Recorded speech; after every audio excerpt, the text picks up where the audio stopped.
The affair of the Christmas pudding, I have described just such a feast. It is one of those things that I'm sure will never be seen again in this generation. Indeed, I doubt nowadays if anyone's digestion would stand it. However, our digestion stood it quite well then. I usually had to vie in eating prowess with Humphrey Watts, the Watts son next to James in age. I suppose he must have been 21 or 22 to my 12 or 13. He was a very handsome young man, as well as being a good actor and a wonderful entertainer and teller of stories. Good as I always was at falling in love with people, I don't think I fell in love with him, though it is amazing to me that I should not have done so. I suppose I was still at the stage where my love affairs had to be romantically impossible, concerned with public characters such as the Bishop of London and King Alfonso of Spain, and of course with various actors. I know I fell deeply in love with Henry Ainley when I saw him in The Bond Man, and I must have been just getting ripe for the KOWs, keen on Wallers, who were all to a girl in love with Louis Waller in Monsieur Beaucaire. Humphrey and I ate solidly through the Christmas dinner. He scored over me in oyster soup, but otherwise we were neck and neck.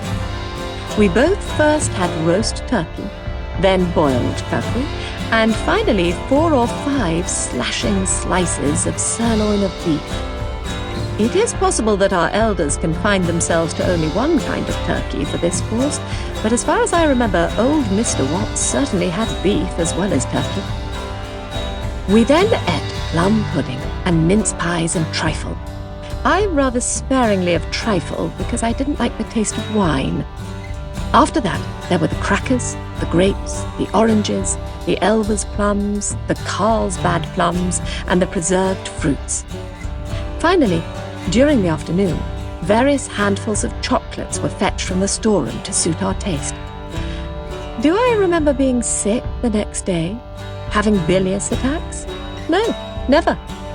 The only bilious attacks I ever remember were those that seized me after eating unripe apples in September. I ate unripe apples practically every day, but occasionally I must have overdone it. What I do remember was when I was about 6 or 7 years old and had eaten mushrooms. I woke up with a pain about 11 o'clock in the evening and came rushing down to the drawing room where Mother and Father were entertaining a party of people and announced dramatically, "I am going to die. I am poisoned by mushrooms."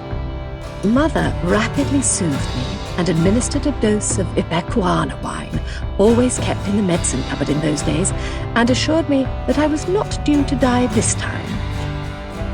At any rate, I never remember being ill at Christmas. Nan Watts was just the same as I was. She had a splendid stomach. In fact, really, when I remember those days, everyone seemed to have a pretty good stomach. I suppose people had gastric and duodenal ulcers and had to be careful, but I cannot remember anybody living on a diet of fish and milk. A coarse and gluttonous age? Yes, but one of great zest and enjoyment. Considering the amount that I ate in my youth, for I was always hungry, I cannot imagine how I managed to remain so thin. A scrawny chicken indeed.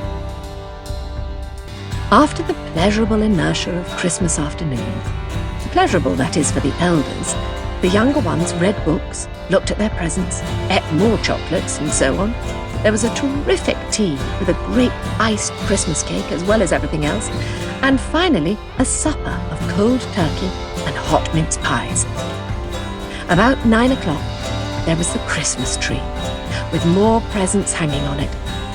A splendid day, and one to be remembered till next year, when Christmas came again. Agatha Christie. 3 Blind Mice. It was very cold. The sky was dark and heavy with unshed snow.